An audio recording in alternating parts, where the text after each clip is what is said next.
Hello, it's me again, Nana. I'm back with a new mic this time.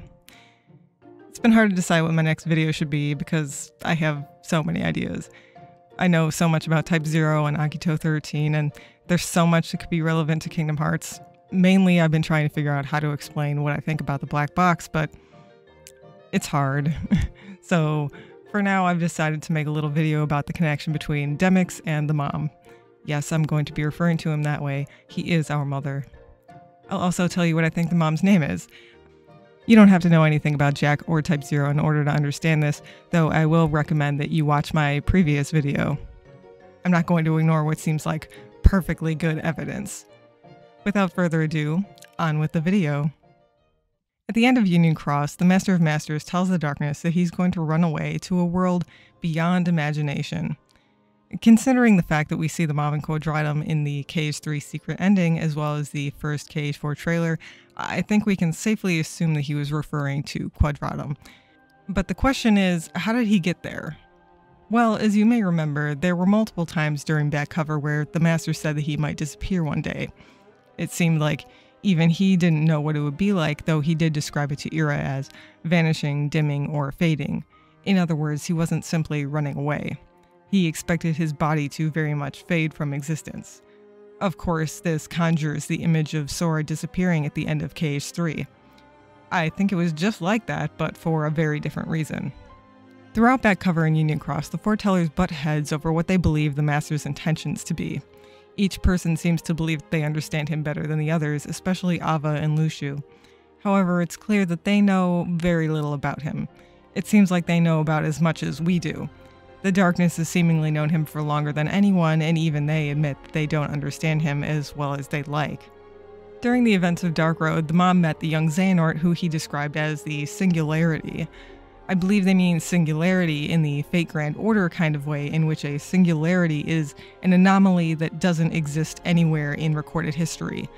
In other words, Xehanort was invisible to the gazing eye, and the mom had to personally go there to set him on the right course. That would also imply that Xehanort and his actions were something the mom couldn't predict. It seems like he didn't expect Xehanort to be so inquisitive. Xehanort questions everything about him, which makes him uncomfortable. There's this one line that I think everyone has ironically interpreted in their own way. I blame the translation for this. In English, the mom says, "The truth is what you see with your eyes, not what you hear." That's not exactly correct. What he says is, you should only trust the truth that you see with your own eyes.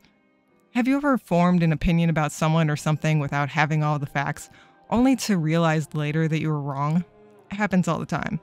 The mom wanted Xehanort to form his own impression of him, even if he was wrong. If he told him everything about himself, it would have defeated the point. In the end, Xehanort was able to extract one piece of information about him: his name. The Master seemed to think that it wouldn't be a big deal, but remember, Xehanort was a singularity. Even if the mom thought that it would be fine, he probably didn't know what sort of repercussion it would have down the road. The Dark Road. Anyway, my thinking is that the mom intentionally hid everything about his true self.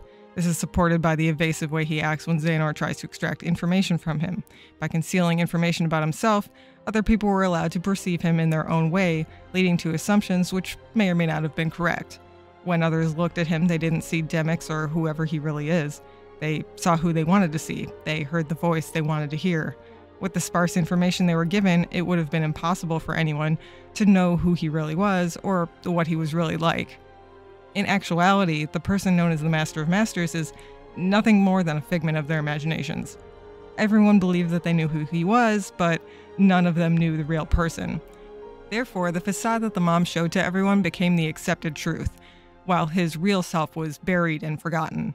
In other words, their imagination of him became real, and his true self became unreal.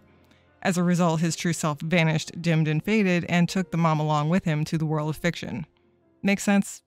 I feel like that makes sense. Before the release of the Kingdom Hearts Character Files book, they released a preview of Xigbar's story. For some reason, the preview story is completely different from the story in the final release. It sounded like nothing but word salad to me at first, but now I feel pretty sure that he was talking about what I just described. In that story, Xigbar says this: "You understand that judging a book by its cover is the height of stupidity, don't you? Maybe it's possible that the way the box looks is the same. Is the black box actually black? What kind of black? Was it ever actually black? Stupid people only look for a black box. That's why they don't know what kind of box the black box actually is, or what's inside. I debated including this in the video because it overlaps with the topic of the black box, but I feel like it serves as an important piece of evidence. I get the feeling that the box may have disappeared for the same reason that the mom disappeared. Everyone went looking for the black box without knowing what it looked like, what was inside of it, or why they needed to find it. They all formed their own ideas about the box, and that might have been what caused it to disappear. The reality of the box was overwhelmed by their assumptions. It literally became impossible for them to find the box because they never really knew what they were looking for in the first place. At the end of the previous story, Xigbar implies that the mom is the only one who knows everything about the box. But we didn't need him to imply that, did we? We already knew that. Even if the mom told Lushu what was inside, Lushu never saw the contents for himself, so he was just as blind as everyone else. Whether or not the specifics of the situation are the same, it feels like the box could be used as a metaphor for the mom himself. I like that. In Demyx's character files story, he mentions a person who sounds like the mom. This has led people to think that the mom isn't Demyx. I can't disagree with that. Based on this idea, they are two people, but they're also one person. And after what I just described, you should hopefully understand what I mean. Demyx says this. Oh yeah, what is it that person used to say all the time? Something about a guiding key? Come to think of it, wasn't something guiding me? That last line is actually more interesting, and I think it relates to what's inside the black box, but we're going to ignore that for now. If you've already played Type 0, then maybe you could guess what I'm thinking. If you think you know, you should put it in the comments. The main thing we care about right now is why Demyx thinks of the mom as a separate person. See, if Demyx didn't believe in the mom just as much as everyone else, then he probably wouldn't have disappeared from reality. His sense of self would have been too strong. I'm the mom. I'm not Demyx. I'm Demyx. I'm not the mom. One person could have made himself believe that both things were true. Mind you, this would be different from anything we've seen so far. This isn't like Heartless and Nobodies. It's not the same as one person having two hearts inside of them. This would be one person with one heart believing that there are two people who exist independently and simultaneously. Now, here's why I think that the mom screwed up when he told Xehanort his name. First of all, I have to believe that the mom's name is related to what's written on the black box. On the box's lid, there's an inscription that says Ex Super. Super could be short for Superbia, which is the Latin word for pride. It's a name that would fit with the other Lost Masters who are also named after the 7 deadly sins. However, I don't think that's the name that the mom told to Xehanort. I think that Super or Superbia is the mom's name, but I think that he gave Xehanort the name of his real self, which could possibly be X, the other thing that's written on the box. If the mom's goal were to become real and for his real self to become unreal, then telling someone the name of his real self could have been a mistake. As long as someone in the real world knew something about his real self, then the real person could have been brought back to the real world from Quadratum. Or maybe this is a Gigabrain 4D chess move, but I honestly don't think he's that smart. Like, if he shares a brain with Demyx, then I don't think he could make it to his goal without stepping on at least 1 or 2 rakes along the way. But that too might be part of his plan. He's playing 5D chess. Prepare yourselves because I'm about to say something that sounds extremely Nomura. Like, it makes me groan, but it sounds like something he would do. Let's assume that when Demyx met Xemnas, he told him that his name was X. Obviously, that would cause some problems with the way that Xemnas named the members of the organization. They couldn't have a guy whose name was just plain X. We know that Xemnas shared Xehanort's fascination with the Greek letter chi, or key, which is why he put an X in all of their names. He may have remembered that the mom's name was X, and he may have noticed the similarities between Demyx and the mom, but he could probably tell that Demyx didn't remember anything about being a lost master. He might have thought that, at best, Demyx was half of the person who Xehanort met when he was young. Therefore, Demyx's name could have come from the Latin prefix demi, which means half. So he's demi-X, half X, or half of X. Yeah, I told you it might make you groan, but that's what makes it sound so real to me. What Xemnas and Xehanort probably never realized is that Demyx is the real person. He didn't bring back Superbia, the mom. The memory of his name brought back X, the real guy himself. I could be wrong about this part, but it just vibes so well.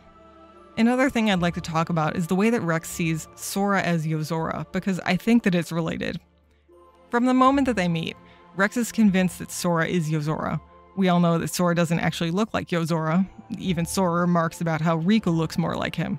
But due to Rex's imagination running wild, it's possible that Sora might literally look like Yozora in Rex's eyes. If a person's imagination can affect their perception of reality to that degree, then it wouldn't be surprising if everyone's assumptions about the mom caused them to see him with a different body and voice. I think that's probably why it's also very important for the mom to keep his coat on. Not everyone has Rex's overactive imagination. If he pulled down his hood, everyone would see that he's just Demyx and the illusion would be shattered. The mom can only exist as a guy in a coat. I'm not going to be fooled by any future Kingdom Hearts 4 trailers that show Demyx and the mom separately. I know what's going on there. Likewise, this would explain a lot about Sora's interaction with Yozora in Remind. The Nameless Star told Sora that someone changed everything about Yozora.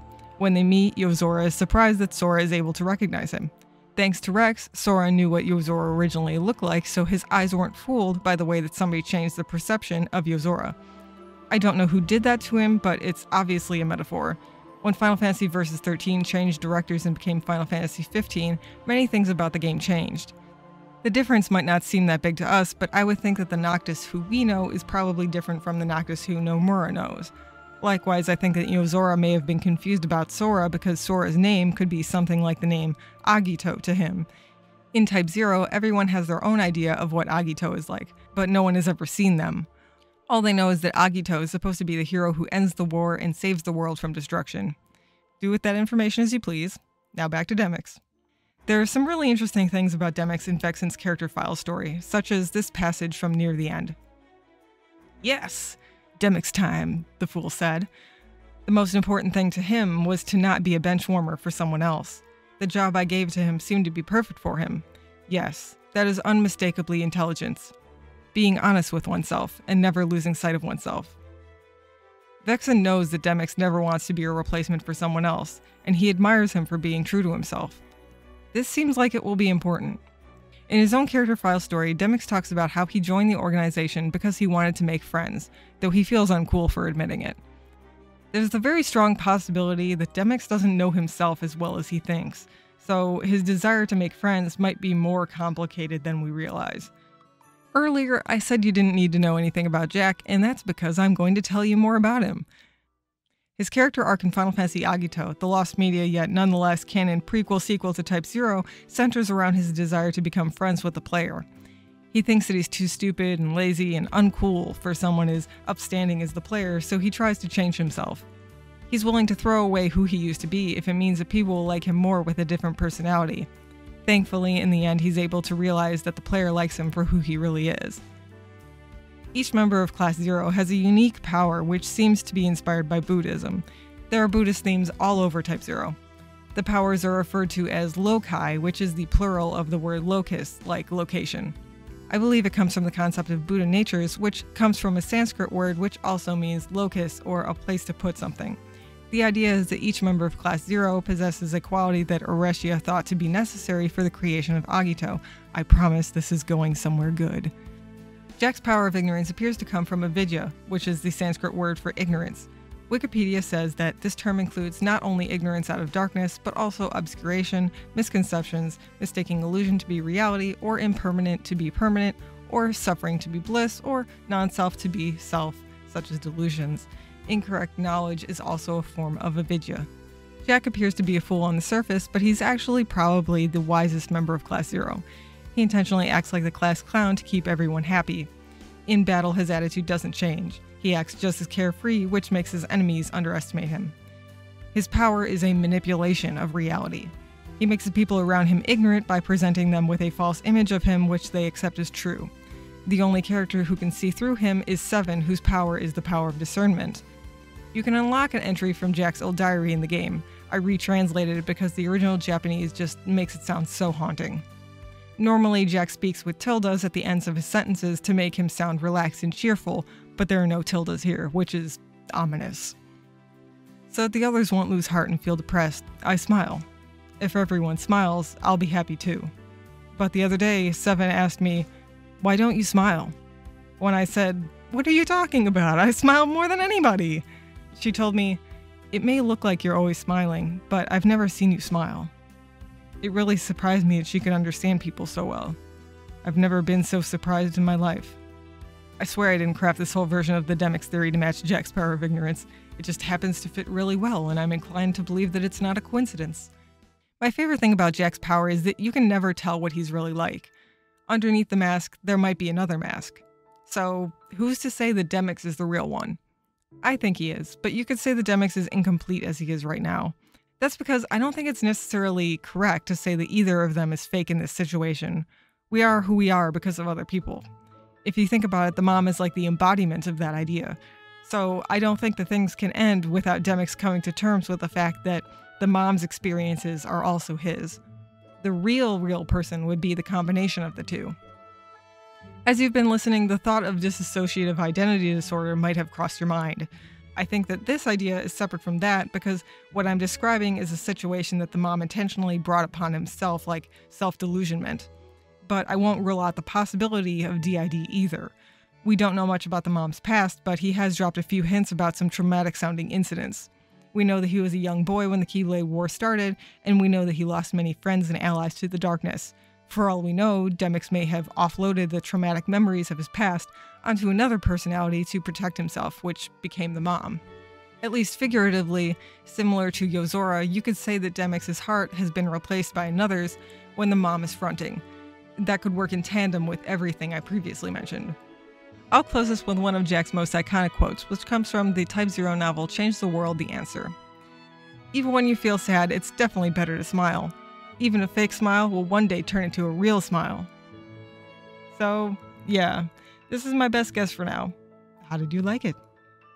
I think it utilizes all of our current information in a pretty satisfactory way, and I really love the way that it interacts with the themes of reality versus unreality. There are a lot of very interesting thoughts that can arise from this, like how well you can ever truly know another person or even yourself, whether a person's sense of self is something tangible and quantifiable, the way that we see ourselves versus the way that other people see us, the distortion and mythologizing of living people, our ability to affect or change the way that others see us based on factors that are out of our control, such as physical appearance, and of course, the weaponization of false information, using people's ignorance against them. As Demix says, you shouldn't judge anyone based on appearance, except for him, when he wants you to. Thank you for watching. It would be very cool and nice of you to give this video a like. If you feel like it, you're even welcome to subscribe. You never know when I'll make a video now. I've become unpredictable. Next time, I would love to figure out how to explain what I think is in the black box. It's a really crazy one, so stay tuned. May the crystal guide you.